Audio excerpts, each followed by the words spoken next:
किसी ने सच ही कहा है कि अगर आपका दोस्त उदास हो तो उसके पास चुपचाप जाकर बैठ जाना।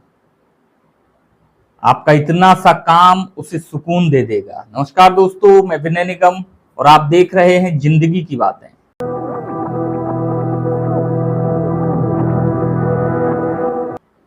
एक छोटी सी कहानी एक सच्चे दोस्त पर आधारित है। कहानी एक बेटे की। उसके बहुत सारे दोस्त हुआ करते थे। उसके पापा टेंशन में रहते थे कि इतने सारे दोस्त बना लिए हैं लेकिन अच्छा वाला दोस्त कोई नहीं है इसके पास। और वह अपने दोस्तों का गुणगान भी करता रहता था कि पापा मेरे पास मेरा वाला वो वाला दोस्त है, बहुत महंगी गाड़ी है, उसके पास बहुत बड़ा महंगा वाला मोबाइल भी है, उसके पास बाइक भी है। अरे पापा आपने वो घड़ी देखी उसकी, कितनी महंगी घड़ी पहनता है वो। हमेशा ही गुणगान करता रहता था और पापा से कहता कि पापा आपका तो कोई दोस्त ही नहीं है। पापा जी कहते कि वो है ना मेरे एक दोस्त। तो बच्चा चिढ़ाने लगता, रही वो अंकल, उनके अलावा तो आपका कोई दोस्त ही नहीं है। आपने दोस्त ही नहीं बनाए, आपने लाइफ को जिया ही नहीं पापा।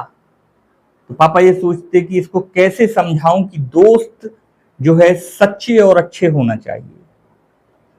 उनके मन में आया कि कुछ तो ऐसा करना पड़ेगा कि एक बार उनके मन में एक आइडिया आया। उन्होंने बेटे से कहा, बेटा सुनो, तुमने कहा था ना कि तुम्हारे बहुत सारे दोस्त हैं, चलो खास दोस्त की परीक्षा करते हैं, एक फ्रेंडशिप वाला टेस्ट करते हैं। उसने कहा ठीक है पापा, बताओ क्या करना है, अभी बताओ, मैं अभी बुला दूं अपने दोस्तों को। पापा बोले नहीं नहीं नहीं नहीं, तुम रात 2 बजे का अलार्म लगाओ, रात में टेस्ट करेंगे अपन अच्छे वाले दोस्त का। देखते हैं कौन अच्छा वाला दोस्त है, मेरे वाला दोस्त अच्छा है कि तुम्हारे वाले दोस्त ज्यादा अच्छे हैं। चलो पापा ठीक है, देखते हैं, डन, कोई दिक्कत नहीं। 2 बजे रात का बेटे ने अलार्म लगाया, नींद खुली। पिता ने कहा चलो गाड़ी से चलकर आते हैं और चलो अपने सबसे अच्छे वाले दोस्त को तुम फोन लगाओ। लड़के ने कॉल किया, पापा उधर कॉल रिसीव नहीं हुआ। उसने कहा पापा फोन ही नहीं उठा रहा, हो सकता है सो रहा हो, क्यों डिस्टर्ब करना, काहे को डिस्टर्ब कर रहे हैं रात के अपन ने। पापा ने कहा चल नहीं नहीं नहीं नहीं डिस्टर्ब नहीं, चलो घर चलें, एड्रेस बताओ, बताओ मुझे कहाँ रहता है। उसके घर गए, घर जाकर डोरबेल बजाई। उस दोस्त ने ऊपर वाले फ्लोर से खिड़की में से देख लिया कि नीचे दोस्त आया हुआ है। लाइट ऑन भी हुई, फिर ऑफ हो गई और खिड़की बंद कर ली। उन्होंने देख लिया कि कोई उस दोस्त ने बाहर देखा है और कॉल लगाया तो फिर भी कॉल रिसीव नहीं कर रहा था। अब क्या करें, वहां से चल दिए। पिताजी बोले भाई ये तो बड़ा अच्छा दोस्त था तुम्हारा, है कोई और दोस्त है? उसने कहा पापा मेरा वो वाला दोस्त है ना, चलो मैं उसे कॉल लगाता हूँ। उधर भी कॉल रिसीव नहीं हुआ। उसके घर पहुंचे, डोरबेल बजाई तो आंटी जी, उसकी मदर, दोस्त की मदर निकली बाहर। उन्होंने कहा, लड़का तुरंत बोला आंटी जी दोस्त से मिलना है, उसे थोड़ा सा अर्जेंट काम है, जल्दी से बुला दीजिए। आंटी अंदर गई, उस लड़के को बोला तो बाहर तक आवाज भी सुनाई दे रही थी। लड़का बोला माँ बोल दो, बीमार हूं, मुझे बार बार वॉमिटिंग हो रही है। आंटी जी भी क्या करती, आई और बड़े सहज भाव से बोली बेटा वो तो बीमार है, क्या करूं, और आ नहीं सकता है, तो मुझे बोल दो, अगर कोई काम हो तो मैं कर देती हूँ, या आप मुझे बोल सकते हो। बेटा बोला कि नहीं आंटी हो गया मेरा काम, कहीं कोई दिक्कत नहीं है। और पिता पुत्र वहां से भी निकल आए। पिता बोले भैया और कोई तुम्हारा कोई खास दोस्त हो तो बता दो, उसे भी कॉल लगा लो या उसके घर सीधे चले चलते हैं। लड़के ने कहा अरे पापा कहाँ पड़े हो आप, रहने दो ना मेरे दोस्तों को। अरे हो गया क्वालिटी वालिटी टेस्ट, हो गया दोस्तों का टेस्ट, कहीं कोई दिक्कत नहीं, चलो ना पापा घर चलते हैं, हो गया ये फ्रेंडशिप वाला टेस्ट, रहने दो। अरे पिताजी बोले नहीं नहीं नहीं, अभी मेरे वाले दोस्त का टेस्ट होना तो बाकी है, तू कहता था ना कि पापा आपका एक ही दोस्त है, उसका भी तो टेस्ट करके देखते हैं।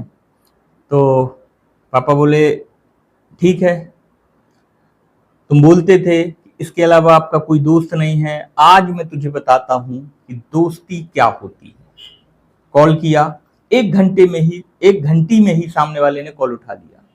पिताजी बोले भाई मैं आ रहा हूं, मुझे कुछ इमरजेंसी है। सामने से आवाज आई, ठीक है जल्दी से आ जाओ आ जाओ आ जाओ। उसके घर पहुंचे, जैसे ही डोरबेल बजाई फट से दरवाजा खुल गया, एक ही घंटी में, एक ही बेल में।